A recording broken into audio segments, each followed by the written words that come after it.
Dans cet épisode de Carnet de route, nous irons dans la capitale de Chine, Beijing. Venez explorer les alentours de la cité interdite, un quartier devenu très tendance chez les habitants et les expats. Faites du shopping dans la rue branchée de Nanhou-Guxiang et apprenez les airs de l'opéra de Pékin au Temple du Ciel. Bienvenue dans Carnet de route, je suis Greta Georges. Si vous êtes ici à Beijing, vous aurez de fortes chances de visiter des sites emblématiques comme la Grande Muraille et le Palais d'été.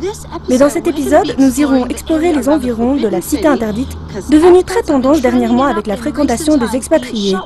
Que ce soit les vitrines chics de Nanhou-Guxiang ou un centre d'échange culturel mis en place par deux Australiens, c'est un autre aspect de Beijing que nous voulons vous faire découvrir.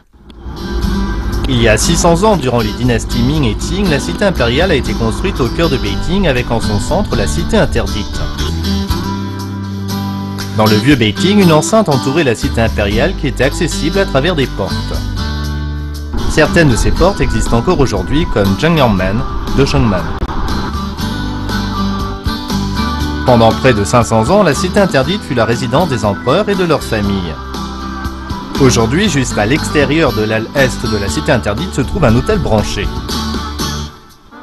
Waouh, cet hôtel a reçu beaucoup de récompenses et de certificats honorifiques. Je veux savoir pourquoi. Allons chercher quelqu'un. Hi, bonjour. Bonjour. Bonjour, je m'appelle Greta. Nous réalisons une émission et nous aimerions en savoir un peu plus sur votre établissement. Vous pourriez peut-être nous montrer votre plus belle suite? Bien sûr, je vais vous montrer la chambre Qingshi-Huang. Qingshi-Huang? Oui, nous n'avons pas de numéro de chambre, uniquement des noms d'empereurs. Oh, intéressant. Par ici, s'il vous plaît. C'est un choix judicieux d'avoir attribué des noms d'empereurs à chaque chambre. Vous pouvez voir le portrait d'un empereur avec une couronne différente sur chaque porte.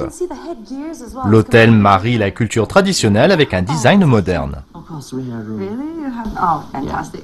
Voici la suite Qingshi-Huang. Le plus célèbre de tous les empereurs. Je vais vous montrer. D'accord, je veux bien. Voici la suite de l'empereur. Superbe. C'est vraiment digne d'un grand de ce monde, non? La note est salée, mais cette suite est spacieuse et luxueuse. L'hôtel a décoré ses surfaces vitrées avec les contours de la cité interdite. C'est surtout le toit et sa vue imprenable sur le palais impérial qui est le fin du fin ici. Notre prochaine étape est tout droit au nord de la cité interdite. Il s'agit de Nanhou-Guxiang, à seulement 10 minutes de vélo. Ici, c'est Nanhou-Guxiang, et c'est super cool. Ça me rappelle un peu Camden Market à Londres, où vous voyez des artistes avec leurs créations au contenu vraiment très intéressant. Vous voyez des souvenirs à l'effigie de Mao partout, des t-shirts rétro. Vous avez même des super bars, des restaurants et des cafés où vous pouvez vous asseoir et vous détendre. Beaucoup de jeunes Pékinois adorent cet endroit, et les touristes aussi. Cette allée étroite qui a 800 ans d'histoire est un des rotongs les mieux préservés de Beijing. C'était autrefois le lieu de résidence des nobles et de hauts fonctionnaires.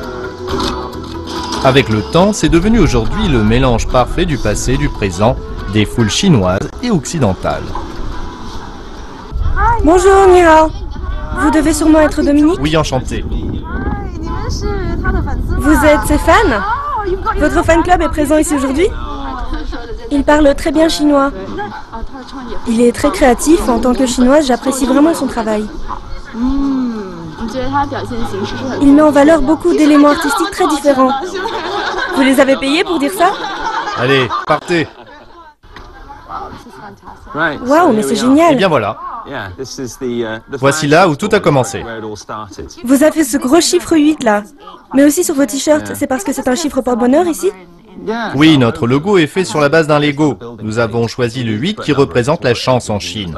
En voici un avec un 8. Oui, exactement. Voici les Feng, qui est un héros communiste chinois. Nous avons même réalisé un vitrail à son effigie. Monsieur le caméraman, par ici. Voici Deng Xiaoping. Waouh. La plupart des motifs parlent de ma vie à Beijing et de ma vie en Chine. Ça fait 19 ans que je suis là et beaucoup des imprimés viennent de choses que j'ai collectées ou avec lesquelles j'ai vécu. Lorsque vous êtes chinois, vous n'y faites même plus attention et vous ne les voyez plus. Mais en tant qu'étranger résident en Chine, c'est frais et amusant. Il y a 5 ou 6 ans, ils ont retourné le terrain pour paver la rue et la rendre plus jolie. Par terre, vous pouviez voir des tonnes de morceaux d'ancienne porcelaine bleue et blanc de plusieurs centaines d'années, telles des pierres précieuses à même le sol. J'ai ramassé des centaines de pièces, les ai assemblées et pris des photos, ce qui m'a permis de réaliser un motif que j'aimerais vraiment vous montrer et qui se trouve juste là. Ah, c'est comme du céladon. Donc ça, ce sont tous les petits morceaux de porcelaine que j'ai ramassés à même le sol. Je les ai collés les uns aux autres pour former un 8 et c'est un des motifs qui se vend le mieux. Vous savez, j'adore Beijing, c'est ma maison. Mes enfants sont nés ici, j'ai lancé mon entreprise ici, j'y ai rencontré ma femme, c'est ma maison. Malgré le fait que les gens me regardent encore en se disant « il ne ressemble pas à un Pékinois ». Pourtant, moi, je me sens comme tel. Je suis très intégré à la communauté ici. Il a même été récompensé pour ses efforts en décrochant le titre de l'entrepreneur de l'année décerné par les British Business Awards. On passe du kitsch au style rétro sans en avoir jamais assez du lieu Beijing. Beaucoup de magasins sont détenus par des autochtones, vous garantissant des saveurs pékinoises d'antan qui ont fait le bonheur des papis durant des siècles. Un des meilleurs magasins de yaourts de Beijing fabrique des encas laitiers impériaux. Ce dessert, aussi doux qu'un flan, est décliné sous différentes saveurs. Prévoyez de passer au moins une après-midi à flâner ici, en sachant au préalable comment vous orienter. Voici la carte de Nanluoguxiang. Lorsque vous arrivez dans cette rue, vous pourriez être un peu dérouté car il se passe des milliers de choses le long de ces magasins fréquentés par des centaines de passants. Pour vous repérer, visualisez un mille-pattes. Vous avez l'allée centrale avec plein de hutong de part et d'autre de celle-ci. Et c'est justement ces hutong qui nous intéressent. Il y en a quelques-uns que je vous recommande, et en particulier celui-ci, Mao Hutong, où résidait autrefois la dernière impératrice de Chine, Wanrong, à visiter absolument. Si vous descendez un peu, vous verrez Banchang Hutong, où un japonais a ouvert une maison de thé qui s'appelle la maison de thé aux 18 jardins.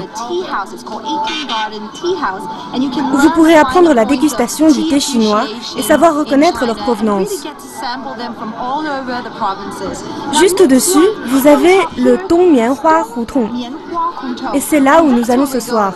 On y trouve un théâtre qui s'appelle le théâtre Penghao, où sont organisées chaque mois des pièces, des activités artistiques, et les prix des tickets ne sont pas si chers.